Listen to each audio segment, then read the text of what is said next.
गुरुकुल के इस official app पर। और आज हम लोग बात करने वाले हैं आपके पेपर में जो बहुत ज़्यादा मात्रा में आता है वो है गद्य और पद्य। लेकिन यहाँ पर गद्य और पद्य में हम लोग क्या बात करेंगे? गद्य में लेखक, पद्य में कवि और उनकी रचनाएं। तो आज हम लोग बात करने वाले हैं लेखक, कवि और उनकी प्रसिद्ध रचनाएं। वैसे तो मैं आपको बता दूं कि जितने भी पुरस्कार सम्मानित रचनाएं हैं और जो साहित्यकार हैं, जो उपन्यासकार हैं, जो एकांकीकार हैं, आप उनको अगर याद कर ले जिनको पुरस्कार मिला है उनकी रचनाओं के लिए, ठीक है, यदि आप वो याद कर लेते हैं तो ज़्यादा मात्रा में वही पूछी जाती है। लेकिन अब थोड़ा सा ट्रेंड आपका चेंज हो रहा है ना? तो एग्जैक्टली वही क्वेश्चन नहीं आ रहा है, इसलिए मैं कोशिश करूंगा जो मैं आज क्लास आपकी लूँ उसी क्लास में सारे क्वेश्चन मैं आपके फंसाने की कोशिश करूंगा, ठीक है? तो टॉपिक का नाम है लेखक, कवि और उनकी प्रसिद्ध रचनाएं। टॉपिक का नाम है लेखक, कवि और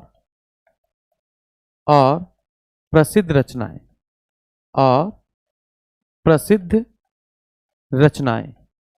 क्लियर है बच्चों? तो चलिए, लेखक, कवि और प्रसिद्ध रचनाएं। तो थोड़ा सा पढ़ाने का तरीका थोड़ा सा अलग रखेंगे, क्योंकि जो ऑप्शन होगा उस ऑप्शन से भी जो प्रश्न बनते हैं वैसे मैं आपको बताऊंगा। मैं इसको क्वेश्चन वाइज ही करा दे रहा हूं आपको, ठीक है ना? क्योंकि अगर मैं लिखूंगा मुंशी प्रेमचंद की सारी किताबें लिखूंगा, ठीक है ना, सेवा सदन, गबन, गोदान, वरदान, प्रेमाश्रम, है ना, कायाकल्प, रंगभूमि, कर्मभूमि, अगर ऐसे करके लिखूंगा तो कहोगे सर ये तो किताब में भी लिखा है, मैं किताब से भी कर सकता हूं। तो सबसे बेस्ट तरीका क्या है? बेस्ट तरीका ये है कि जो पिछले सालों में, जो पिछले 10-20 सालों में जितने प्रश्न आए हुए हैं उन सभी प्रश्नों का निचोड़ देख लिया जाए और उन्हीं ऑप्शन से ही बहुत सारे प्रश्न मैं आपको बनाकर दे दूं तो आपका प्रश्न आपके सारे हो जाएंगे, ठीक है ना? तो चलिए स्टार्ट करते हैं। टॉपिक का नाम है लेखक और उनकी रचनाएं, यहाँ पे कवि भी लिखेंगे, ठीक है? अब आप देखेंगे पहला क्वेश्चन आपकी स्क्रीन के सामने लिखा हुआ है, लिखा है निम्नलिखित में से कौन सी पुस्तक मुंशी प्रेमचंद्र द्वारा लिखित नहीं है? लिखित नहीं है तो कायाकल्प, रंगभूमि, यहां मैं लिख देता हूं, कायाकल्प, रंगभूमि, कर्मभूमि, है ना, सेवा सदन,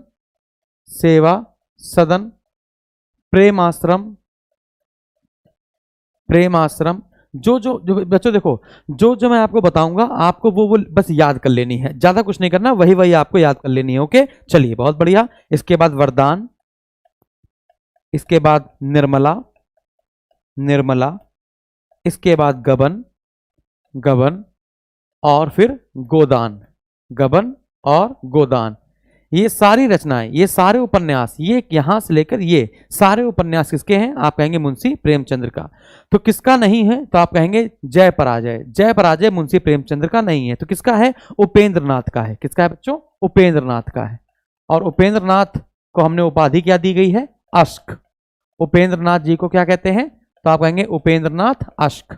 बताओ, यहां तक सारी यहां तक बात समझ में आई? तो जय पराजय ये, अच्छा ये उपन्यास है कि नाटक है? तो जय पराजय आपका नाटक है। ये जो जय पराजय है वो क्या है आपका बच्चे? नाटक है। और ये बाकी सब जो लिखा हुआ है ये आपका उपन्यास है। ये सब क्या है बच्चों? आपका नॉवेल है, यानी कि ये आपका उपन्यास है। याद रखना है आपको, बहुत बढ़िया। अच्छा, एक क्वेश्चन मैं आपको बता दूं, यहां पर कालिदास से एक प्रश्न बनेगा। कालिदास, महाकवि कालिदास, जिसको हम लोग भारत का शेक्सपियर कहते हैं, महाकवि कालिदास, जो कौन है बच्चों? भारत का शेक्सपियर कहा जाता है, जिनको भारत का शेक्सपियर कहा जाता है।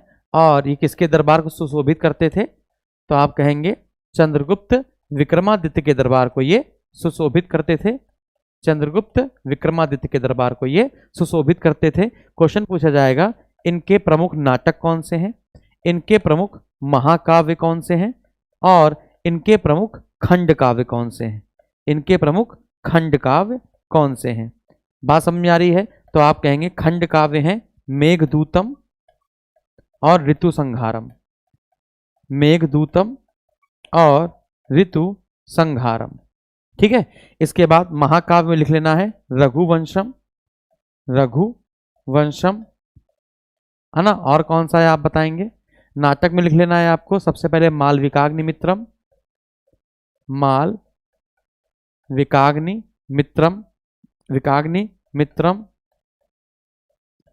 मालविकाग्निमित्रम, फिर लिख लेना है अभिज्ञान शकुंतलम, अभिज्ञान शकुंतलम, अभिज्ञान शकुंतलम, और लिख लेना है विक्रमो उर्वशीयम, विक्रमोर्विषयम, ठीक है ना, और रघुवंशम कुमार संभवम, कुमार संभवम। चलिए, तो ये नाटक, महाकाव्य, खंडकाव्य कालिदास के हैं जो बहुत महत्वपूर्ण है, इसको आपको हमेशा याद रखना है। ठीक है बच्चे, आगे बढ़ते हैं। तो ये हमने बता दिया जय पराजय बेटा नाटक है उपेंद्रनाथ अश्क जी का, और बाकी हमने आपको मुंशी प्रेमचंद्र जी की सारे उपन्यास कायाकल्प, रंगभूमि, कर्मभूमि, सेवा सदन, प्रेमाश्रम, वरदान, निर्मला, गबन, गोदान, ये सब बता दिया। कोशिश कीजिएगा याद हो जाए। अगला है ना, भोर का तारा एकांकी है। भोर का तारा क्या है बच्चे? एकांकी है। ये जो एकांकी है किसके लेखक कौन है? बहुत नॉर्मल सा क्वेश्चन पूछा गया है, बताइए फटाफट से, है ना। भोर का तारा, है ना, भोर का तारा और सांझ का तारा कहते किसे हैं? तो आप कहेंगे शुक्र ग्रह को। भोर का तारा और सांझ का तारा किसे कहते हैं? तो आप कहेंगे शुक्र ग्रह को कहते हैं। और जो भोर का तारा है ना, ये लिखा है जगदीश चंद्र माथुर जी ने। ये किसका एकांकी है? तो आप कहेंगे जगदीश चंद्र माथुर जी। अब क्वेश्चन ये है कि बताइए जगदीश चंद्र माथुर जी की और भी कोई क्वेश्चन है जो आपके बन सकते हैं? तो आप कहेंगे यस, पहला राजा, ओ मेरे सपने, कोणार्क और सारदिया। ठीक है, याद रखिएगा, जो जो मैं बोलूंगा उसको याद करना है। सारदिया, ओ मेरे सपने, ओ मेरे सपने, कोणार्क, कोणार्क और पहला राजा, और पहला राजा, ये सभी रचनाएं आपकी जगदीश चंद्र माथुर की हैं। ये सभी रचनाएं बच्चों किसकी है? तो आप कहेंगे जगदीश चंद्र माथुर जी की हैं। तो भोर का तारा एकांकी के लेखक आपके जगदीश चंद्र माथुर जी हैं। बताइए यहां तक सारी बातें याद रहेंगी?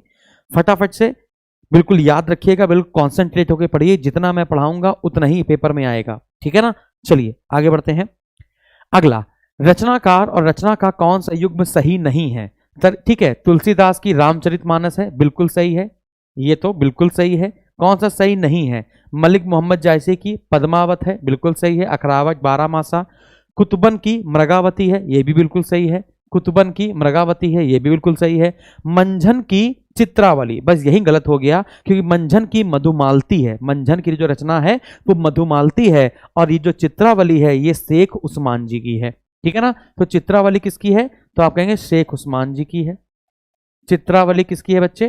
तो आप कहेंगे शेख उस्मान जी की है। और मंझन की है ना, बताइए, अभी मैंने बताया आपको याद रखना है मधुमालती। क्या याद रखना बच्चे? मधुमालती, मधुमालती, क्लियर है। तो मंझन की मधुमालती है, कुतुबन की मृगावती, तुलसीदास रामचरितमानस और मलिक मोहम्मद जायसी की पद्मावत। ये बात आपको समझ में आ गई? जल्दी बताइए फटाफट से। बेटा समझ में आ रही सारी बातें? बहुत बढ़िया। शेख उस्मान जी की है चित्रावली, बहुत बढ़िया। अगला, अगला बताइए, अगला बताइए। क्वेश्चन लिखा है कछुआ धर्म और मोरिसे मोही कुठाव किसकी रचना है? कछुआ धर्म और मोरिसे मोही कुठाव ये किसकी रचना है? आपने बहुत सारा नाम भी सुना होगा, बताइए जल्दी से फटाफट से।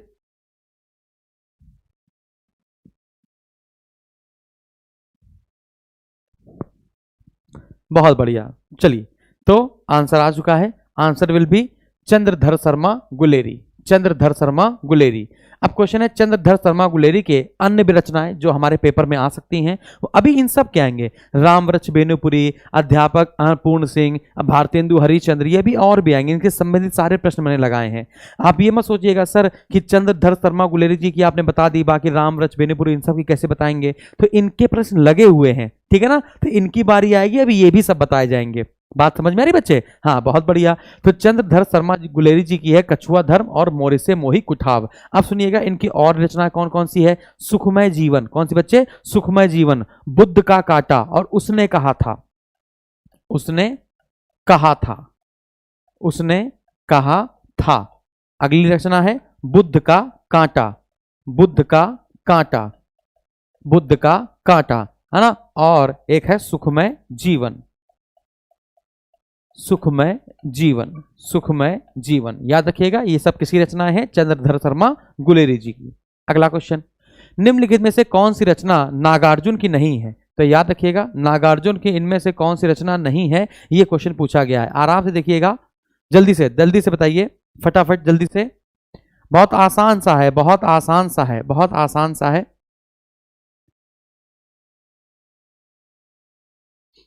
बिल्कुल सही, बिल्कुल सही है ना। रतिनाथ की चाची, इमरतिया, बाबा बटेश्वर नाथ, ये सारी रचनाएं आपकी नागार्जुन की हैं। ये भी आपकी नागार्जुन की है, ये भी आपकी नागार्जुन की है, और ये इमरतिया भी आपकी नागार्जुन की है। तो दादा कामरेड किसकी है? तो आप कहेंगे यशपाल जी की। दादा कामरेड किसकी है? तो आप कहेंगे यशपाल जी की है। अब यशपाल जी से संबंधित और भी प्रश्न बन सकते हैं। अच्छा, ये जो दादा कामरेड है, ये आपको बता दूं, ये उपन्यास है। ये दादा कामरेड क्या है बच्चे? तो आप कहेंगे उपन्यास है। तो अब क्वेश्चन ये बनेगा कि सर यशपाल जी से संबंधित और भी क्वेश्चन बन सकते हैं। हाँ, बन सकते हैं। तो यशपाल के उपन्यास और भी लिख सकते हैं। देशद्रोही, याद रखिएगा, देशद्रोही, दिव्या, अमिता, झूठा सच, याद रखिएगा, झूठा सच, ये बहुत इंपॉर्टेंट है, ठीक है ना। तो यशपाल की दो आप याद कर लीजिए, एक याद कर लीजिए झूठा सच, ये बहुत पेपर में आया है, झूठा सच, झूठा सच, और दूसरा याद कर लीजिए दिव्या, ठीक है। ये दो उपन्यास यशपाल जी की याद कर लीजिए, एक याद कर लीजिए आप झूठा सच, और दूसरा याद कर लीजिए दिव्या। और अगर मन हो तो एक मेरे हिसाब से देशद्रोही भी आ सकती है पेपर में, देशद्रोही, अगर आप चाहें तो ये देशद्रोही भी याद कर सकते हैं। तो देशद्रोही, झूठा सच, दिव्या, ये आपका किसका है बेटा? यशपाल का उपन्यास है। अमिता भी है, लेकिन अमिता चाहो तो याद करो, वरना छोड़ सकते हो। और दादा कामरेड, ये सारे आपकी यशपाल जी की हैं। बाबा बटेश्वर नाथ, रतिनाथ की चाची और इमरतिया, ये किसी रचना है बच्चे? नागार्जुन की, याद रखेंगे, बहुत बढ़िया। अगला प्रश्न, हिंदी साहित्य की भूमिका के लेखक कौन है? हिंदी साहित्य की भूमिका के लेखक सब लोग जानते हैं, हजारी प्रसाद द्विवेदी जी हैं। अरे हाँ कि ना, हजारी प्रसाद द्विवेदी जी हैं। अरे हाँ कि ना, बहुत बढ़िया।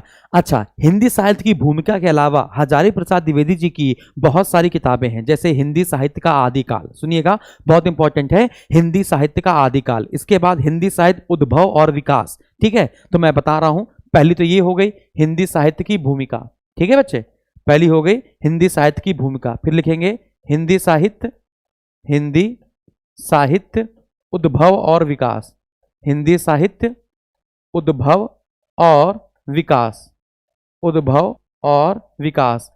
सुनिएगा, ये काफी यहां लिख देते हैं, हजारी प्रसाद द्विवेदी जी है, कोई दिक्कत नहीं। हिंदी साहित्य उद्भव और विकास, ये सबसे ज्यादा पेपर में क्वेश्चन आया हुआ है, याद रखिएगा। ओके, बहुत बढ़िया। इसके बाद हिंदी साहित्य का आदिकाल, हिंदी साहित्य का आदिकाल, हिंदी साहित्य का आदिकाल, हिंदी साहित्य का आदिकाल। ये सारी रचनाएं, ये सारी रचना आपकी किसकी है बच्चे? तो आप कहेंगे हजारी प्रसाद द्विवेदी जी की है, बहुत बढ़िया। रामचंद्र शुक्ल का नहीं बेटा, रामचंद्र शुक्ल का अगर आपको याद करना है तो हिंदी साहित्य का इतिहास देखना पड़ेगा। सुनिएगा, रामचंद्र शुक्ल जी ने लिखा था हिंदी साहित्य का इतिहास, हिंदी साहित्य का इतिहास। देखिएगा, इसने पूछा है हिंदी साहित्य की भूमिका, इसने हिंदी साहित्य का इतिहास नहीं पूछा है। हिंदी साहित्य का इतिहास पूछता तो रामचंद्र शुक्ल होता, और हिंदी साहित्य का आलोचनात्मक इतिहास पूछता तो राम कुमार वर्मा होता। हिंदी साहित्य का आलोचनात्मक विकास, हिंदी साहित्य का आलोचनात्मक विकास, आलोचनात्मक विकास, हिंदी साहित्य का आलोचनात्मक विकास। अगर ये पूछता तो आपका आंसर होता डॉक्टर राम कुमार वर्मा, डॉक्टर राम कुमार वर्मा। बताइए, यहां तक बात समझ में आई? तो डॉक्टर राम कुमार वर्मा जी ने लिखी है हिंदी साहित्य का आलोचनात्मक इतिहास, बात समझ में आ रही है? आलोचनात्मक इतिहास। अच्छा, विकास लिख दिया, कोई बात नहीं, कोई बात नहीं, आलोचनात्मक इतिहास, ठीक है ना। तो हिंदी साहित्य का इतिहास किसकी है? रामचंद्र शुक्ला जी की। हिंदी साहित्य का उद्भव और विकास, हिंदी साहित्य का आदिकाल, हिंदी साहित्य की भूमिका, ये तीनों किसकी है? हजारी प्रसाद द्विवेदी जी की। रामविलास शर्मा जी ने प्रेमचंद्र के ऊपर लिखा है, प्रेमचंद्र और उनका युग, प्रगति और परंपरा, भाषा और समाज। बात समझ में आ रही है? आपसे पूछा जाए कि भाषा और समाज, प्रेमचंद्र और उनका युग, प्रगति और परंपरा, ये सब किसकी रचनाएं हैं? तो आप कहेंगे रामविलास शर्मा जी की। कहो तो लिख दूं,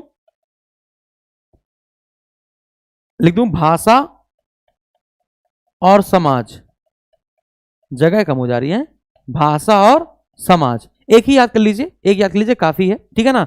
और प्रगति और परंपरा भी देख लीजिए, प्रगति और परंपरा,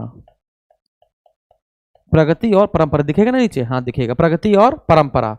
प्रेमचंद्र और उनका युग, प्रेमचंद्र और उनका युग, प्रेमचंद्र और उनका युग। ठीक है बच्चे, तो ये हो गई, तो हमने सारी बता दिया आपको, तो याद रखिएगा, फिर से याद रखिएगा, फिर से याद रखिएगा।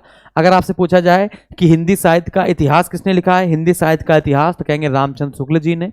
हिंदी साहित्य का उद्भव और विकास, हिंदी साहित्य का आदिकाल, हिंदी साहित्य की भूमिका, हजारी प्रसाद द्विवेदी।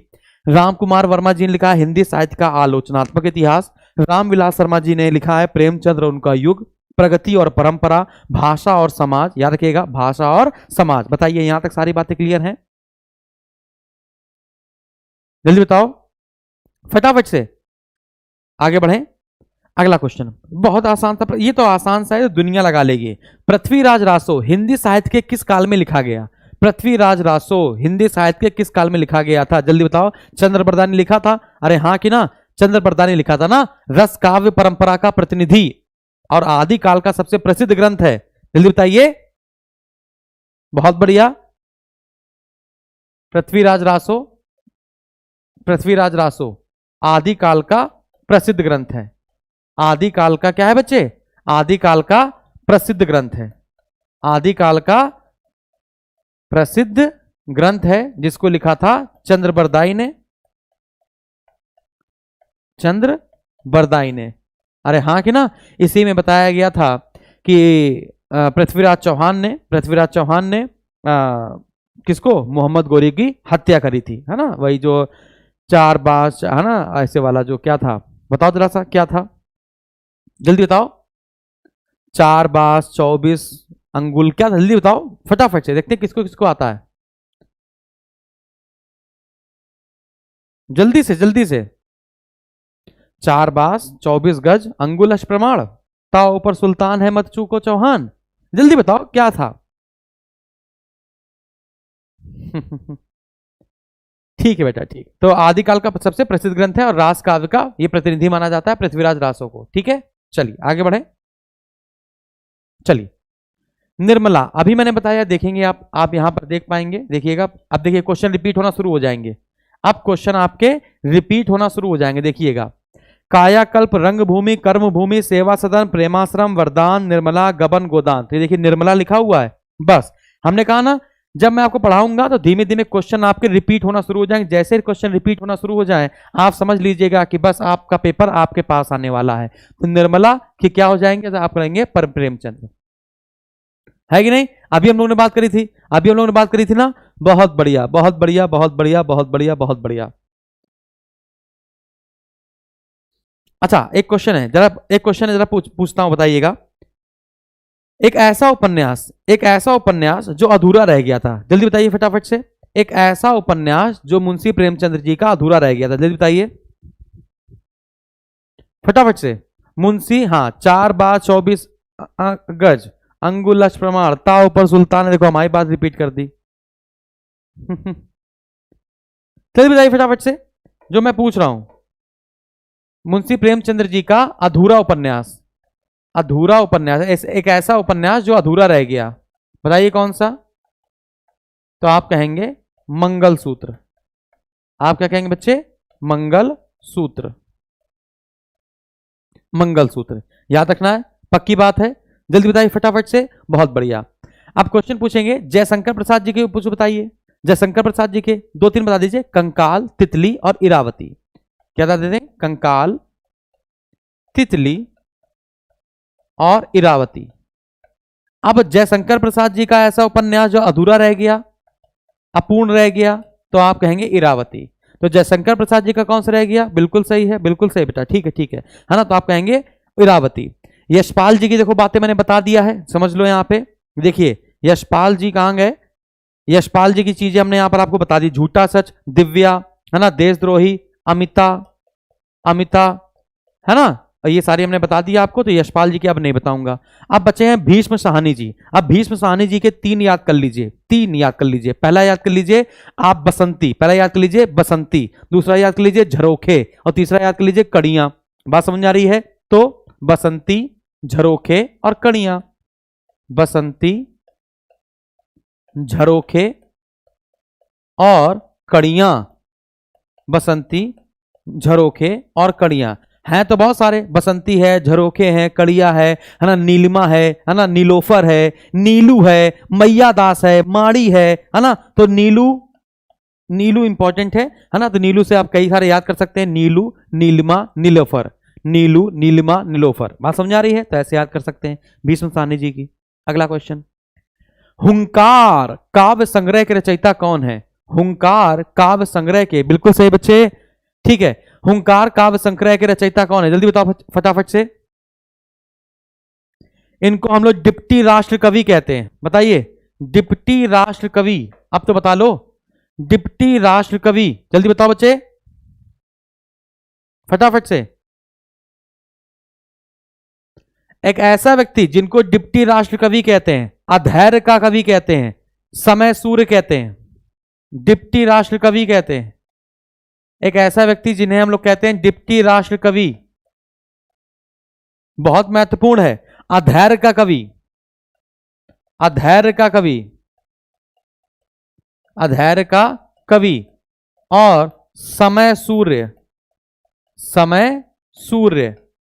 अब सूर्य से ही याद आ जाएगा रवि, दिनकर, प्रभाकर। हाँ बिल्कुल सही है, answer will be Ramdhari Singh Dinkar. और रामधारी सिंह दिनकर की ये 3 नाम है, याद रखिएगा। इन्हीं को हम लोग डिप्टी राष्ट्र कवि कहते हैं, समय सूर्य कहते हैं, अधैर्य का कवि कहते हैं, है ना। इनकी कौन कौन सी प्रमुख रचनाएं हैं? 4 बताइए कोई कोई, इनकी प्रमुख रचनाएं बताइए कोई कोई, फटाफट से जल्दी बताइए। जो हमें सबसे पहले लगती है वो है परशुराम की प्रतीक्षा, जो सबसे अच्छी है वो लगती है हमको परशुराम की प्रतीक्षा। अब 2 कम से कम आप बताइए। रेणुका, याद किया है आपने, कई बार आया है पेपर में, रेणुका, रसवंती, हाँ ओके, रेणुका, रसवंती, हारे को हरिनाम, हारे को हरिनाम, बस इतने काफी हैं। तो परशुराम की प्रतीक्षा, रेणुका, रसवंती, हारे को हरिनाम, इतिहास के आंसू, एक और भी लिख लेते हैं, इतिहास के आंसू, इतिहास के आंसू,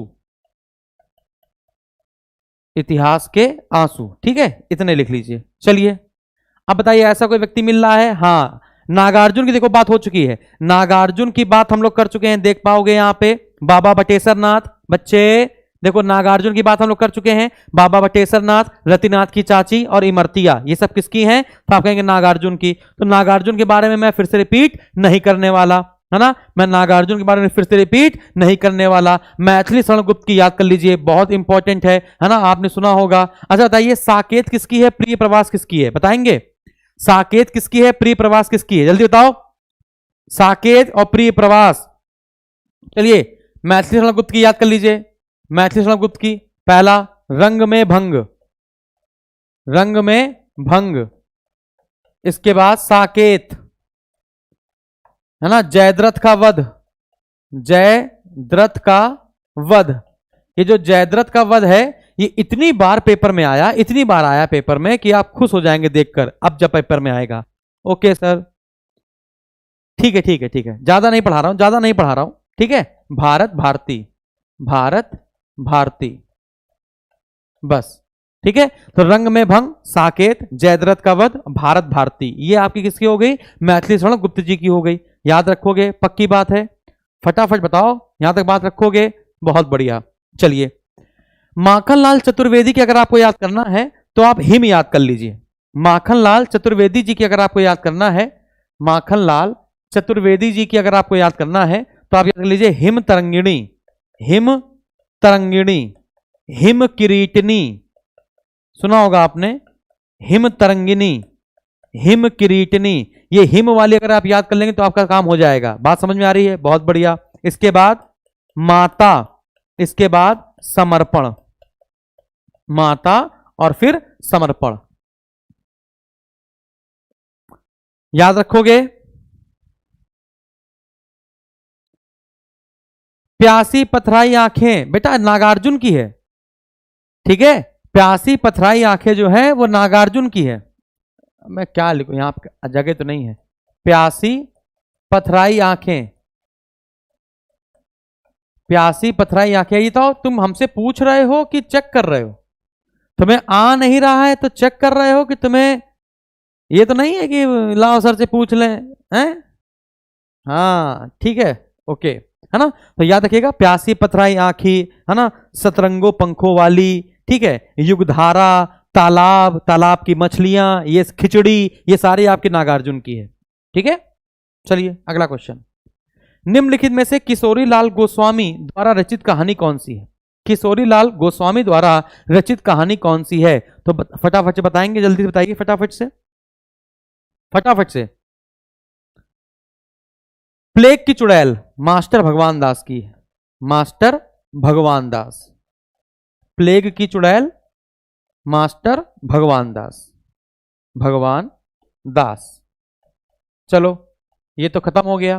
फिर आते हैं पंडित और पंडितानी, ये किसकी है? गिरिजा दत्त वाजपेयी जी की, गिरिजा दत्त वाजपेयी जी की, गिरिजा दत्त वाजपेयी, गिरिजा दत्त वाजपेयी।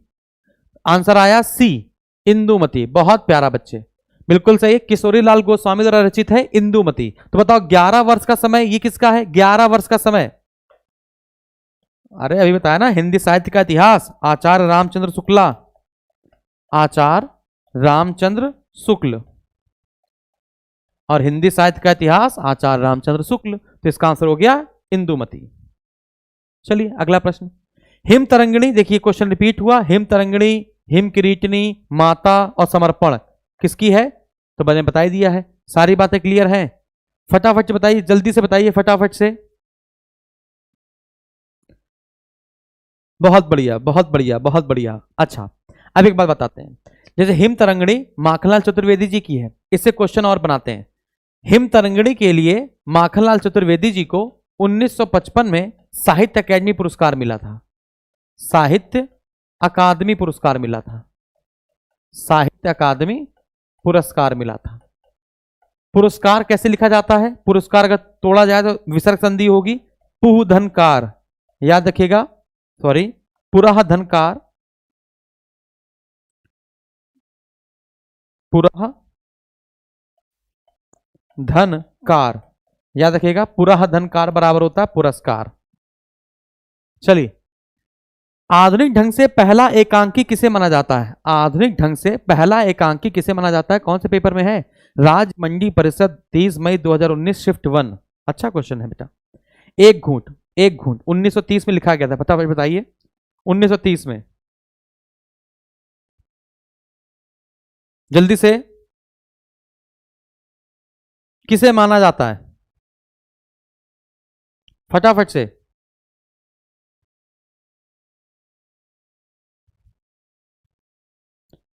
अभी आंसर आया नहीं है। मुकेश, औरंगजेब, सन्नी, अभय, डीके जी, सक्सेस, बी बता रहे हैं, बी बता रहे हैं, बी। बहुत प्यारा, किसका है? कोई बताएगा किसका है? आधुनिक ढंग से पहला एकांकी किसे माना जाता है? तो ये सही है, एक घूंट। और ये किसका है?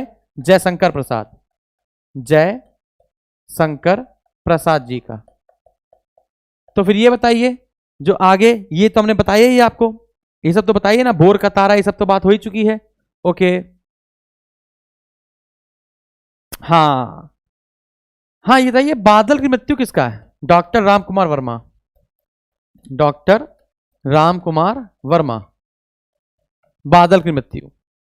ये कारवां किसका है? कारवां भुवनेश्वर, किसका है बेटा? भुवनेश्वर द्वारा। ओके, सभी भारत भारती और अदर पुरस्कार लिस्ट पढ़ा दीजिए। ठीक है, ठीक है, ठीक है। कारवां भुवनेश्वर द्वारा लिखित है, भुवनेश्वर जी द्वारा लिखित है। चलिए, भोर का तारा बताया था ना, जगदीश चंद्र माथुर। अरे देखो ना यार, यहां पे बताया था ना, जगदीश चंद्र माथुर सबसे पहला क्वेश्चन था। ये देखिए, ये पढ़ाया था हमने अभी थोड़ी देर पहले। भोर का तारा किसका है? जगदीश चंद्र माथुर। हमने कहा था ना, क्वेश्चन रिपीट होंगे, क्वेश्चन रिपीट होंगे, जैसे जैसे क्वेश्चन रिपीट हो आप समझ लीजिएगा कि आप बहुत अच्छे ट्रैक पर चल रहे हैं। हाँ, लिख दिया जगदीश चंद्र माथुर, जगदीश चंद्र माथुर। जहां पर क्वेश्चन रिपीट नहीं होगा वहां पर हम देखेंगे और उसको एक्सप्लेन करेंगे। केशव दास, केशव दास द्वारा रचित आध्यात्मिक ग्रंथ का नाम क्या है? तो जल्दी बताइए फटाफट से, जल्दी से। फटाफट से। और ये किसी का अनुवाद है, और ये किसी का अनुवाद है, फटाफट बताइए। और ये किसी का अनुवाद है। और मैं अनुवाद बता दूं, अगर आप इसका नाम बता देंगे तो इसको अनुवाद किसका है? प्रबोध चंद्रोदय का, ठीक है ना।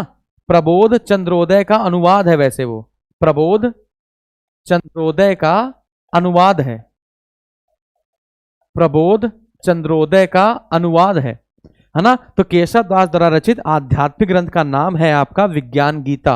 और ये जो विज्ञान गीता है ये प्रबोध चंद्रोदय का क्या है बच्चे? अनुवाद है। ये बात आपको समझ में आ गई है? जल्दी बताइए फटाफट से।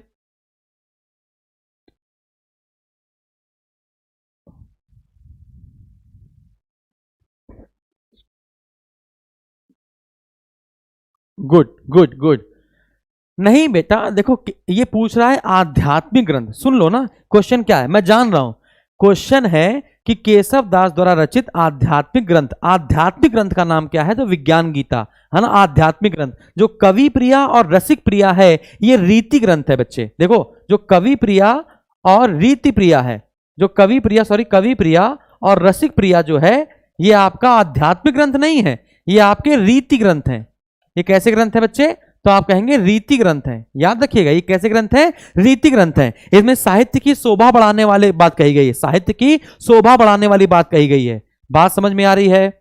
बहुत बढ़िया बहुत बढ़िया। और ये जो रामचंद्र का है, राम जी के जीवन के ऊपर है, ठीक है ना, राम जी के जीवन के ऊपर है। बात समझ में आ रही है? जैसे तुलसीदास जी ने जो रामचरितमानस लिखा था, तो तुलसीदास ने जो रामचरितमानस लिखा था, उन्हीं के कंपटीशन में केशव दास जी ने रामचंद्र का लिखी थी, ठीक है ना। तो याद रखिएगा एक ही रात में पूरा किया था, एक ही रात में केशव दास जी ने रामचंद्रिका को एक ही रात में पूरा किया था, एक ही रात्रि में पूर्ण किया था, एक ही रात्रि में पूर्ण किया था, पूर्ण किया था, है ना। तो ये क्या है? ये साहित्य की शोभा बढ़ाते हैं, ये साहित्य की शोभा बढ़ाते हैं, शोभा बढ़ाते हैं, ठीक है ना। यानी कि ये रीति ग्रंथ है केशव दास के। ये क्या है? आध्यात्मिक ग्रंथ है। और ये राम जी के ऊपर लिखी गई है, ये राम जी का चरित्र है इसमें, राम जी का चरित्र है इसमें। ज्यादा पढ़ा रहे हैं क्या आपको? क्यों ज्यादा पढ़ा दिया क्या? चलिए अगला क्वेश्चन देखिए। ज्ञानदीप किसकी रचना है ना? आसान है। ज्ञानदीप किसकी रचना है? जल्दी बताइए फटाफट से, फटाफट से। मऊ में रहने वाले थे, मऊ मऊ मऊ कहां?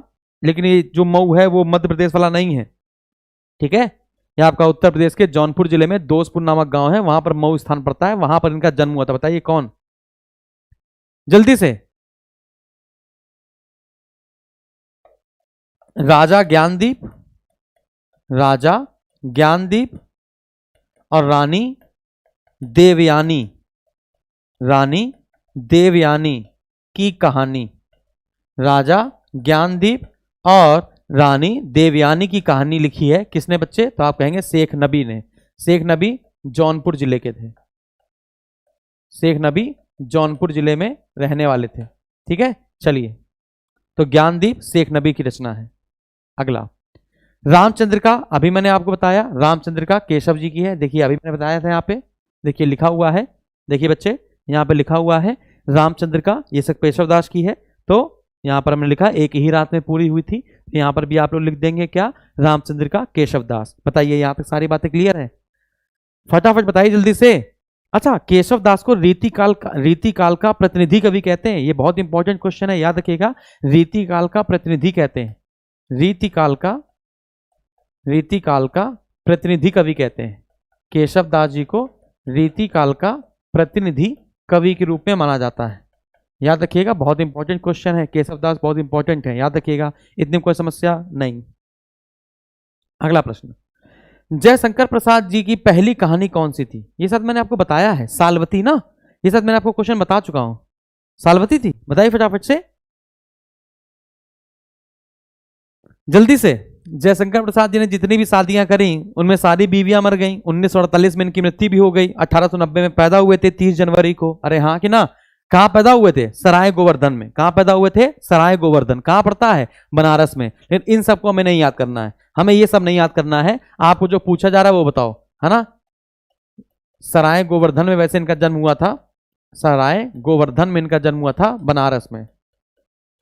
इनके पिताजी का नाम था देवी प्रसाद, ठीक है ना, क्योंकि हमने जो फिर हेरा फेरी देखी थी ना, उसमें देवी प्रसाद था ना एक पहला वाला, हाँ उसी से याद हो गई थी। हाँ बहुत बढ़िया बहुत बढ़िया बहुत बढ़िया, गलत गलत, आंसर है ग्राम।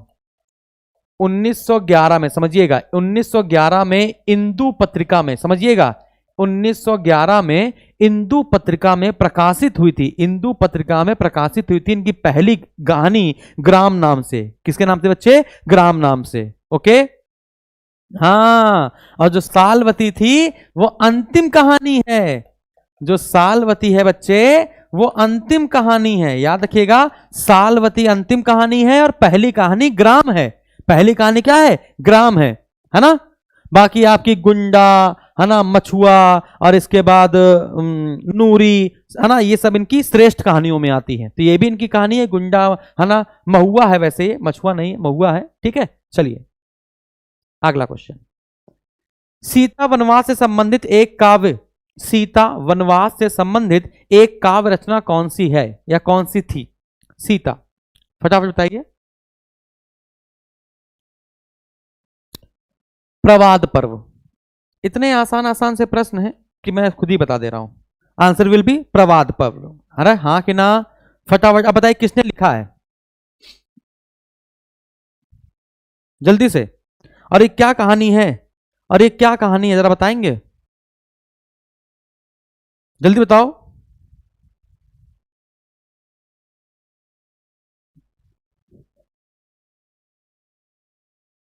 जल्दी से।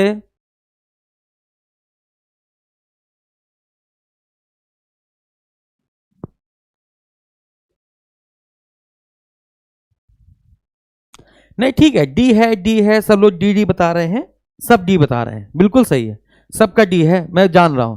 अरे दादा मेरे, मैं कह रहा हूं ये किसने लिखी है, किसने लिखी है? श्री नरेश मेहता, श्री नरेश मेहता। अब मैं आपको बताता हूं, सुनिएगा, नरेश मेहता जी की ही ये चारों हैं, शबरी, संशय की एक रात, महाप्रस्थान और प्रवाद पर्व, ये चारों रचनाएं श्री नरेश मेहता जी की हैं। समझिए, इसमें जो प्रवाद पर्व है, इसमें एक धोबी के द्वारा जो सीता जी के चरित्र पर लांछन लगा दिया गया था, उसकी कहानी बताई गई है। नरेश मेहता जी ने जो संशय की एक रात लिखी है, उसमें राम जी को है ना, राम जी एक युद्ध, यानी कि राम जी के अंदर भी द्वेष है, राम जी एक जब युद्ध लड़ने जाते हैं तो उनके अंदर कोई ना कोई द्वेष भावना रहती है, तभी वो युद्ध लड़ने जाते हैं। नहीं कि आप कह सकते हैं कि राम जी के प्रति जो अनुचित व्यवहार है, या राम जी का जो अनुचित व्यवहार है, या द्वंदात्मक जो वर्णन है, वो आपका नरेश मेहता जी ने संशय की एक रात में किया है, ठीक है ना। तो राम एक योद्धा, राम एक योद्धा के रूप में, राम एक योद्धा के रूप में दर्शाए गए हैं, किसमें?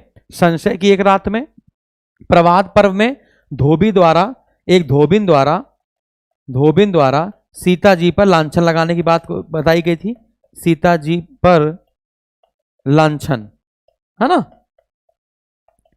तो ये सारी चीजें, ठीक है। तो चलिए आगे बढ़ते हैं। अगला, हिंदी का पहला समाचार पत्र 1826 ईस्वी में कहां से प्रकाशित हुआ था? तो सबसे पहले तो यही बताओ, हिंदी का पहला समाचार पत्र कौन सा था? तो आप कहेंगे उद्दंत मार्तंड।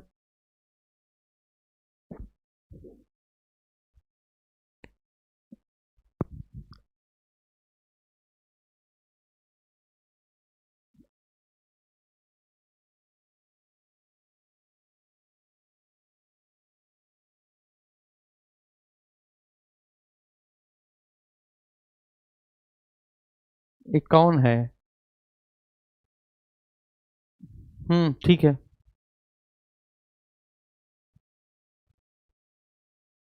ठीक।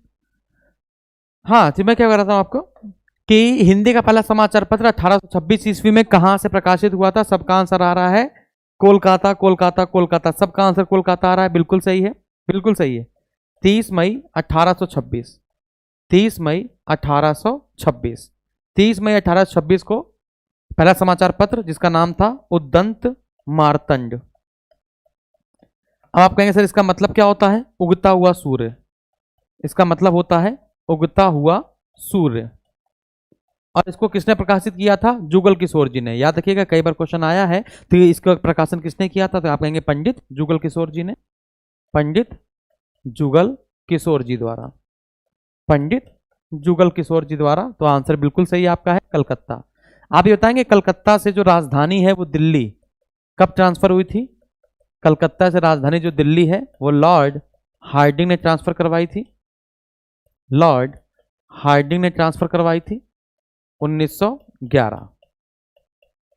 1911। बताइए यहां तक सारी बात समझ में आ रही है? फटाफट से बताइए यहां तक सारी बातें समझ में आ रही है? बहुत बढ़िया। उगता हुआ सन नहीं, उगता हुआ सूर्य, ठीक है। अगला, श्री रामचरितमानस की रचना किसने की है? ये तो बहुत नॉर्मल से क्वेश्चन आ गया है, ये तो बहुत नॉर्मल सा क्वेश्चन आ गया है। श्री रामचरितमानस की रचना किसने की है? जल्दी बताओ भाई, फटाफट से। क्वेश्चन ये पूछता कि ये किस भाषा में लिखा गया महाकाव्य है तो मजा आता, ठीक है ना? जल्दी बताइए फटाफट से। आंसर आ गया, आंसर आ गया तुलसीदास, साखी।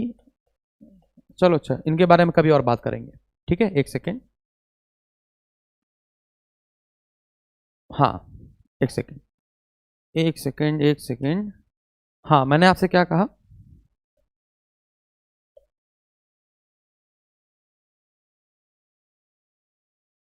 तो मैंने कहा कि तुलसीदास ये किस भाषा में है? तो आप कहेंगे अवधी भाषा, अवधी भाषा का महाकाव्य है। अवधी भाषा का क्या है बच्चे? महाकाव्य है। रामाश्रयी यानी राम शाखा के ये प्रतिनिधि थे। इनकी कुल 11 प्रमाणिक रचनाएं हैं। इनकी कुल कितनी प्रमाणिक रचनाएं हैं? इनकी कुल 11 प्रामाणिक रचनाएं हैं। इनकी कुल 11 प्रामाणिक रचनाएं हैं। बेटा मैं बोल रहा हूं फटाफट से लिख लीजिए, मैं बोल रहा हूं फटाफट से लिख लीजिए। हाँ बिल्कुल सही है, अवधी भाषा है, बिल्कुल सही है, अवधी भाषा में रचित महाकाव्य है। मैं बोल रहा हूं, लिख लीजिए। गोस्वामी तुलसीदास जी की, गोस्वामी तुलसीदास जी की टोटल 11 प्रामाणिक रचनाएं मानी जाती हैं, है ना, जिसमें से 5 लिख लीजिए। कवितावली, दोहावली, कृष्ण गीतावली, बरवै रामायण, रामाज्ञा प्रश्न, रामाज्ञा प्रश्न, रामलला नाछू। फटाफट लिख लीजिए। कवितावली लिख लीजिए, बोलूं ना बोलूं? इनकी भी पता नहीं है क्या? अभी बता दूंगा, अभी आगे आएंगे। साखी, सबद, रामायणी, सूरदास की, है ना, सूर सारावली, साहित्यिक लहरी, ये भी बताया जाएगा। अभी जो मैं बता रहा हूं उसको लिख लीजिए। कवितावली, कवितावली, कवितावली, दोहावली, गीतावली, बरवै रामायण,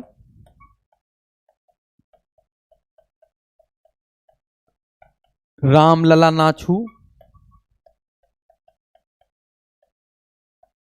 ठीक है ना। तो अभी इतनी याद कर लीजिए, बाकी बहुत सारी हैं। पार्वती मंगल, वैराग्य संदीपनी, जानकी मंगल, है ना, विनय पत्रिका, ऐसे बहुत सारी हैं। तो आपको 11 याद रखनी है। तो इसमें से इंपॉर्टेंट मैं आपको बता दे रहा हूं। कवितावली, है ना, मैं बोल रहा हूं एक बार, मैं 11 बार गिना देता हूं, शायद मुझे पता नहीं याद है कि नहीं आज भी। आज बहुत दिनों बाद साहित्य पढ़ा रहा हूं मैं आपको, ठीक है ना। तो याद कर लीजिए, बोलता हूं मैं, बोलूं? लिख लीजिए। कवितावली, दोहावली, कृष्ण गीतावली, बरवै रामायण, रामाज्ञा प्रश्न, रामलला नाछू, गीतावली, विनय पत्रिका, वैराग्य संदीपनी, जानकी मंगल, पार्वती मंगल। हो गए 11? चलिए ठीक है। तो यहां तक आपको समझ में आ गया तो बहुत बढ़िया। पीडीएफ तो मिल ही जाएगी आपको, पीडीएफ नहीं दूंगा तो होगा क्या? तो पढ़ोगे कैसे? हाँ लिखा है आधे अधूरे, ये किसकी विधा है? आधे अधूरे ये किसकी है? मोहन राकेश की। सिंपल सी बात है, आधे अधूरे क्या है? मोहन राकेश की। क्या है ये पूछा है, ये क्या है? अंदर कहते नहीं है पैरों तले जमीन निकल गई, वो भी नहीं की है मोहन राकेश जी की। ये है क्या? जल्दी बताओ। आधे अधूरे, आप बताना। आधे अधूरे, लहरों के राजहंस, बहुत प्यारा है। लहरों के राजहंस आपने अगर पढ़ी होगी तो मजा आ जाएगा। ये नाटक है, ये क्या है बच्चे? नाटक है। ओके बहुत बढ़िया। आषाढ़ का एक दिन, आषाढ़ का एक दिन, ये तो आपने सुनी होगी। आषाढ़ का एक दिन, और पैरों तले जमीन पर, जमीन पर। ये सब क्या है आपके, तो आप कहेंगे ये सब नाटक है ना, और ये अधूरा नाटक है। ये क्या है बच्चे, अधूरा नाटक है। और ये सब किसके हैं, तो आप कहेंगे मोहन राकेश के, मोहन राकेश जी के। बताइए, सारी बातें याद रहेंगी। तो आधे अधूरे क्या है बच्चे, तो ये नाटक की विधा है, ये क्या है, नाटक विधा है। पक्की बात, बहुत बढ़िया। चलिए आगे बढ़ते हैं, अगला पॉइंट। ये तो अभी मैंने बताया थोड़ी देर पहले, ये अभी मैंने थोड़ी देर पहले बताया, मैथिली शरण गुप्त बता रहे थे ना, मैथिली शरण गुप्त अभी मैं बता रहा था, रंग में भंग कुछ बताया था ऐसे करके, भारत भारती, जल्दी बताओ। हाँ, भारत भारती, जय भारत, पंचवटी, है ना, तो इसे किसकी है, तो आप कहेंगे मैथिली शरण गुप्त जी की, है ना। भारत भारती, पंचवटी,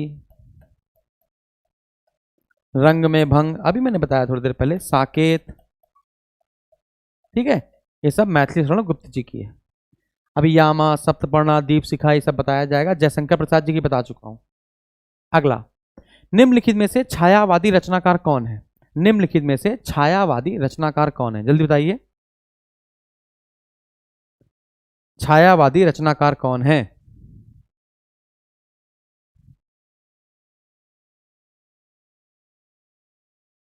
जल्दी से, छायावादी रचनाकार कौन है। मुझे सुमित्रा नंदन पंत की चीटी बहुत अच्छी लगती है, चीटी मजा आती है। आपने पढ़ी होगी बचपन में चीटी, पढ़ी नहीं पढ़ी है, हाँ जल्दी बताइए, मैं बताऊं, बहुत बढ़िया, मैं बताता हूं आपको। सुमित्रा नंदन पंत छायावादी रचनाकार के कवि, छायावादी रचनाकार हैं या छायावादी युग के कवि हैं। जयशंकर प्रसाद जी छायावादी युग के कवि हैं, जयशंकर प्रसाद जी। सूर्यकांत त्रिपाठी निराला, सूर्यकांत त्रिपाठी निराला जी, सूर्यकांत त्रिपाठी निराला। और महादेवी वर्मा, महादेवी वर्मा, महादेवी वर्मा, ये सब आपके छायावादी युग के कवि हैं। इसके बाद बाकी 1, 2 और 3 ये आपके छायावादोत्तर काल के हैं। इसी के बाद वाला छायावादोत्तर काल के कवि हैं, छायावादोत्तर काल के कवि हैं, याद रखना है, याद रखेंगे, पक्की बात है, 100%। चलिए अगला क्वेश्चन, अगला क्वेश्चन है, पढ़िए। सूरसागर, सूरसारावली और साहित्यिक लहरी, सूरसागर, सूरसारावली, सूरसारावली और साहित्यिक लहरी, साहित्यिक लहरी किसकी है, तो आप कहेंगे सूरदास जी। गीत गोविंद किसकी है, बहुत आता है पेपर में गीत गोविंद, तो गीत गोविंद किसकी है, तो आप कहेंगे जयदेव जी की है। याद रखिएगा, ये कई बार क्वेश्चन आया है पेपर में, गीत गोविंद वाला बहुत आया है पेपर में। अगला, रीति काल का कवि किसे माना जाता है, अभी मैंने थोड़ी देर पहले बताया भी है आपको, अरे हाँ कि ना, जल्दी बताइए, रीति काल का कवि किसे माना जाता है। इनकी प्रमुख रचना है जिसमें 719 दोहे हैं, बिहारी सतसई, आप बताइए किसकी है, जल्दी से। अरे रीति काल को उत्तर मध्यकाल भी कहते हैं ना, हाँ जल्दी बताइए, जल्दी से।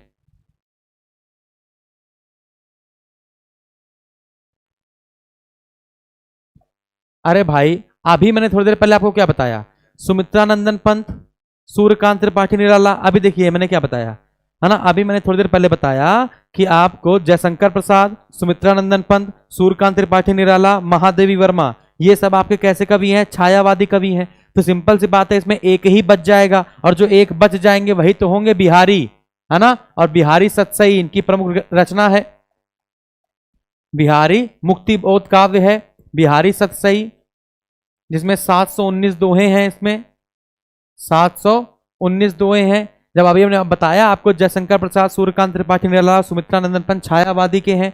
अब क्वेश्चन ये आपसे पूछ दिया जाए, क्वेश्चन आपसे पूछ दिया जाए कि बताइए रीति काल को, रीति काल जिसको उत्तर मध्यकाल कहा जाता है, अब मैं ज्यादा तो नहीं पढ़ाना चाहता क्योंकि इतना आता नहीं ना पेपर में, रीति काल जिसको उत्तर मध्यकाल कहा जाता है, उत्तर मध्यकाल कहा जाता है। अच्छा सुनिएगा, सबका समय जो है वो अलग अलग बताया जाता है, आपको समय एक ही याद करना जो मैं आपको बताऊंगा। 1643 से 1843 ईस्वी को हम लोग रीति काल, है ना, या फिर उत्तर मध्यकाल कहते हैं। क्वेश्चन है, रीति काल को अलंकृत काल किसने कहा? अब आप हमको छेड़िए नहीं, अगर आप छेड़ देंगे तो फिर हम पूरा छोड़ेंगे नहीं। अरे हाँ कि ना, बहुत बढ़िया, बताइए रीति काल को अलंकृत काल किसने कहा? रीति काल को रीति काल किसने कहा? और रीति काल को श्रृंगार काल किसने कहा? रीति काल को श्रृंगार काल किसने कहा? श्रृंगार काल किसने कहा? बताइए फटाफट से, देखते हैं कितने लोगों को क्या आता है। रीति काल को अलंकृत काल मिस्र बंधुओं ने कहा। मिस्र बंधुओं ने कहा। मिस्र बंधुओं ने कहा। रीति काल को रीति काल कहा था रामचंद्र शुक्ल जी ने। रामचंद्र शुक्ल जी ने, आचार्य रामचंद्र शुक्ल जी ने। और रीति काल को श्रृंगार काल किसने कहा था? यह भी किसने बताया? जल्दी बताइए सर, मजा आ गया हम लोगों को तो बताइए फटाफट से, मजा नहीं लीजिए। विश्वनाथ प्रसाद जी, विश्वनाथ प्रसाद। चलिए, तो आपको ये बातें समझ में आई सारी? फटाफट बताइए, यहां तक बातें समझ में आई? गुड। तो और भी बता दूं, रीतिकाल के और भी कवि बता दूं, जल्दी बताइए। जैसे बिहारी, मैं बोल दे रहा हूं, लिख लीजिए। रीतिकाल के अन्य कवि, मैं बोल दे रहा हूं, लिख लीजिए। रीतिकाल के अन्य कवि, बिहारी लिख लीजिए, भूषण लिख लीजिए, घनानंद लिख लीजिए। लिख लीजिए भूषण, घनानंद लिख लीजिए, भिकारी दास लिख लीजिए, भिकारी दास। ठीक है, तो भूषण, एक सेकेंड, हाँ, तो बिहारी, भूषण, घनानंद, भिकारी दास, चिंतामणि, चिंतामणि, मतिराम, ये सारे किसके हैं? आपके रीतिकाल के हैं। बात समझ आ रही है? कितना लिखूं, क्या लिखूं, बताइए किसकी है? क्या लिखूं, ये किसकी है? क्या लिखूं, ये रचना किसकी है? जल्दी बताइए फटाफट से, क्या लिखूं, ये रचना किसकी है? फटाफट से, क्या लिखूं? रीतिकाल का प्रतिनिधि केशव को माना जाता है बच्चे। रीतिकाल का प्रतिनिधि केशव को माना जाता है, केशव दास। जल्दी बताओ फटाफट से, क्या लिखूं? पदुम लाल, पुन्ना लाल बख्शी। चलो अगला देखो, अगला क्वेश्चन देखो। उसने कहा था, कहानी के लेखक हैं। देखो, अगर मैंने आपको पढ़ाया भी है, उसने कहा था, मैंने आपको पढ़ाया है, देखिएगा, बताइए, देखिए अभी मैंने थोड़ी देर पहले बताया था, उसने कहा था, ये सब बताया है मैंने। ये देखिए, उसने कहा था, बुद्ध का कांटा, सुखमय जीवन, कछुआ धर्म, मोरेसी मोहे कुठाव, ये सारी रचनाएं किसकी हैं? चंद्रधर शर्मा गुलेरी जी की हैं। अब देखिए क्वेश्चन रिपीट हुआ, आप देखते रहिए, जो जो मैं बताता रहूंगा वो सारे क्वेश्चन आपके आते रहेंगे। चंद्रधर शर्मा गुलेरी जी की है ना? चलिए अगला, उर्वशी। अरे उर्वशी, बहुत महत्वपूर्ण क्वेश्चन आ गया है, बहुत महत्वपूर्ण क्वेश्चन आ गया है। उर्वशी, बताइए फटाफट से। हाँ, चंद्रधर शर्मा गुलेरी जी की, समझ गया मैं, समझ गया। बताइए अगला, बताइए। उर्वशी, उर्वशी। अच्छा, मैंने आपको मैथिली शरण गुप्त जी की बता दी है, मैंने आपको मैथिली शरण गुप्त जी की रचनाएं बता दी हैं। अरे हाँ कि ना, कि साकेत, जयद्रथ वध, पंचवटी, भारत भारती, यशोधरा, ये सारे रंग, है ना, रंग में भंग, ये सब बता दिया है। सबका आंसर आ रहा है रामधारी सिंह दिनकर। रामधारी सिंह दिनकर, हे भगवान, मारो मारो इसको, मारो। उर्वशी जयशंकर प्रसाद जी की है। आंसू, कंकाल, तितली, पता नहीं कहां से आ गए हो तुम लोग हैं, कामायनी, है ना, उर्वशी, ये सब किसकी काव्य रचनाएं हैं? तो आप कहेंगे जयशंकर प्रसाद जी की हैं। भाई, याद नहीं आ रहा था क्या? हैं?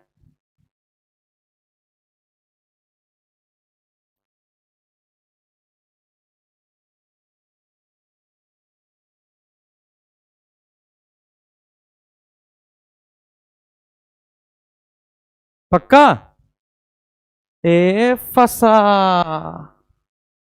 चलिए, मैं जान रहा था कि अभी फंसेंगे बच्चे।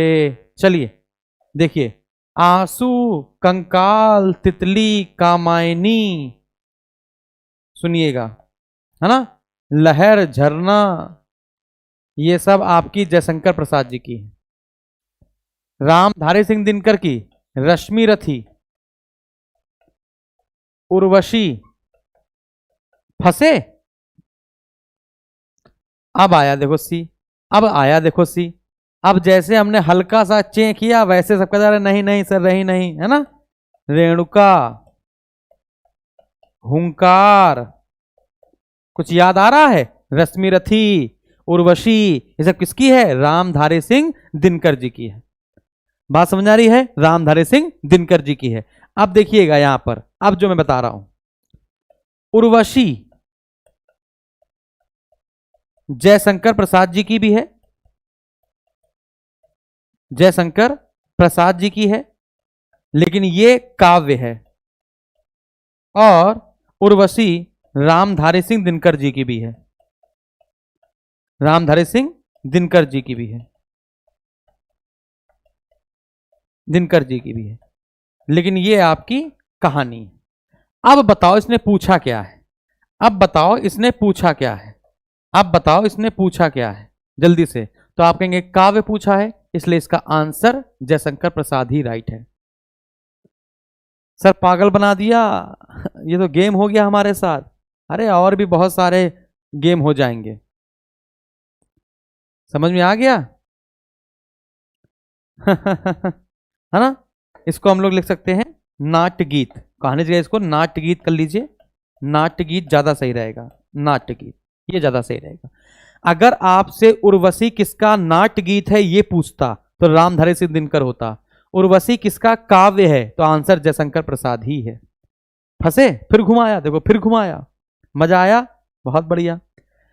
महादेवी वर्मा जी की लिख लीजिए, यामा, सप्तपर्णा, दीप शिखा, निहार, रश्मि, नीरजा, इस प्रकार से है, ठीक है।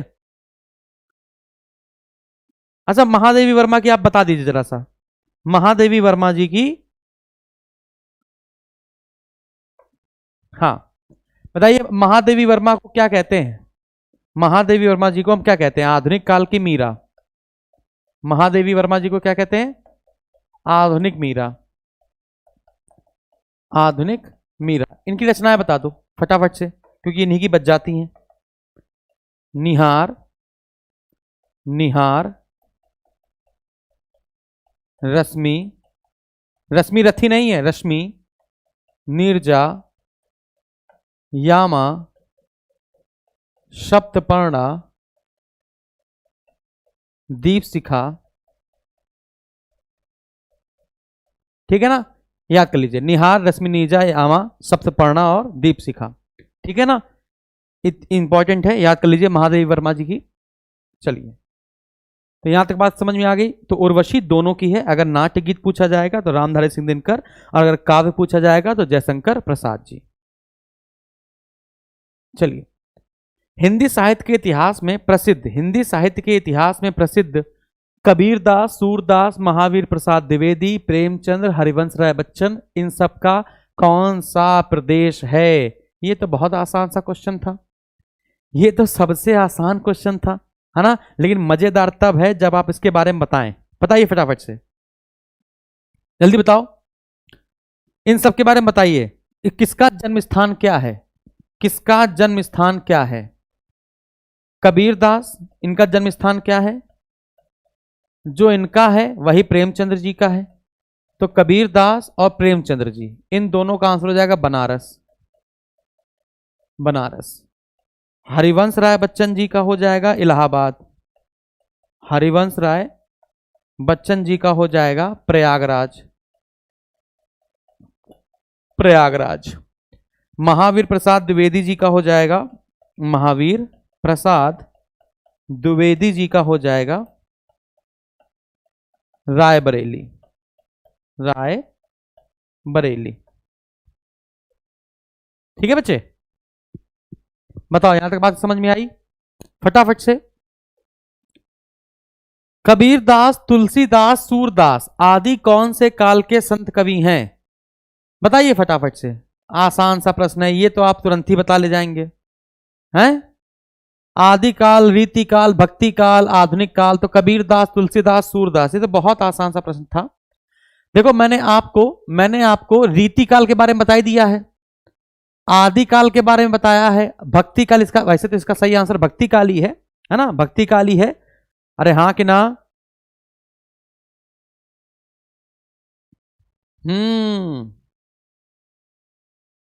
बहुत बढ़िया।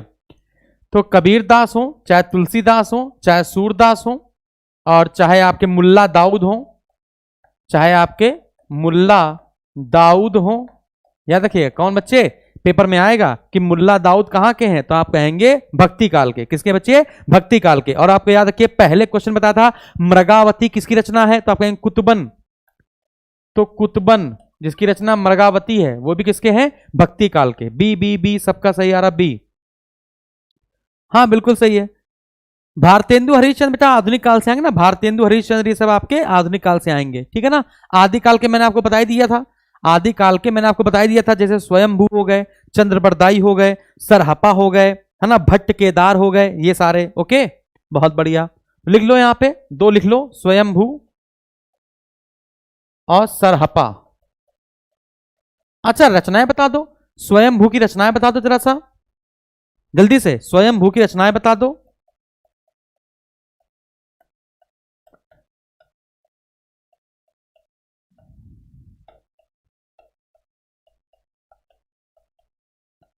बता दो जल्दी से, स्वयंभू की रचनाएं।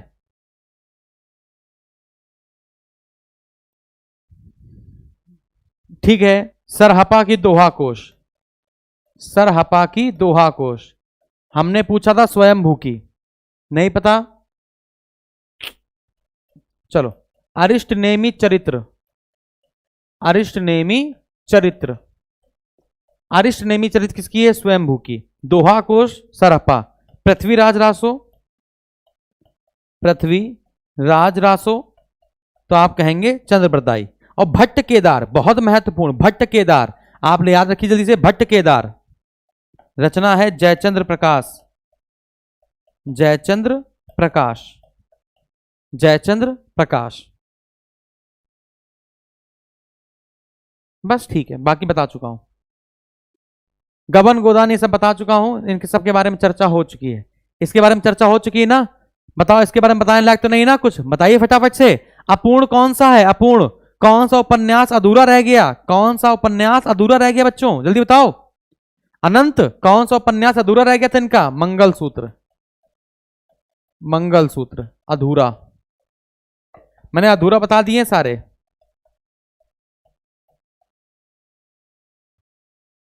निम्नलिखित में से कौन सी पुस्तक प्रेमचंद्र द्वारा लिखित नहीं है? Same question.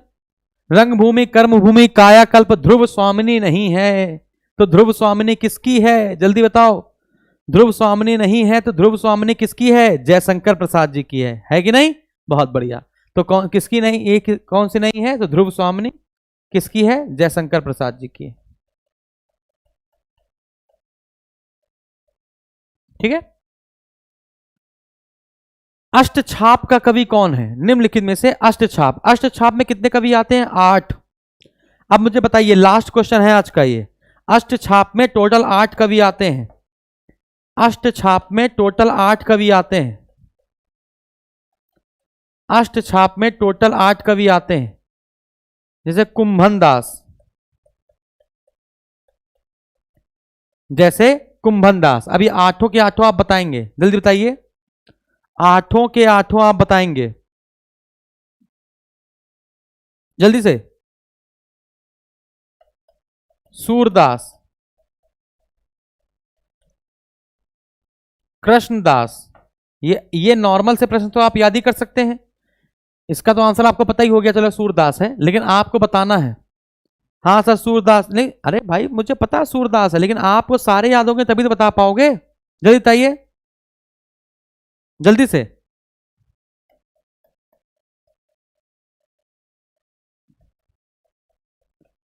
गोविंद स्वामी, नंददास, चतुर्भुज दास, है ना। आपका त्रिभुज दास नहीं, चतुर्भुज दास, है ना। आप लोग बताइए कितने हो गए, 1 2 3 4 5 6, एक है छीत स्वामी 7, 3 4 5 6 7, एक बचे हैं, बताइए कौन, एक बचे हैं, कौन बचे हैं, परमानंद दास, परमानंद दास। याद कर लो बेटा, अष्टछाप कवि हैं, अष्टछाप कवि ये 8, इसको याद कर लो फटाफट से, जल्दी से याद कर लो फटाफट से। तो आज हमने तुम्हें कितने क्वेश्चन करा दिए, 50, तो 50 क्वेश्चन करा दिए और 50 से हमने बहुत सारे करवा दिए हैं, और हैं टोटल जो अब बाकी रिपीट हो रहे हैं, इसी में से जो पेपर बनना होगा बन जाएगा। बाकी कुछ और भी क्वेश्चन हैं कि साहित्य अकेडमी पुरस्कार किसको क्या मिला, और ये सब बिल्कुल सही है। धन्यवाद रत्नेश जी, आप बहुत देरों बाद आए, बहुत देर बाद। विभा वर्मा बेटा आपने बिल्कुल सही बताया, कुंभन दास, सूरदास बिल्कुल सही बताया, नंददास ठीक है, गोविंद स्वामी ठीक है।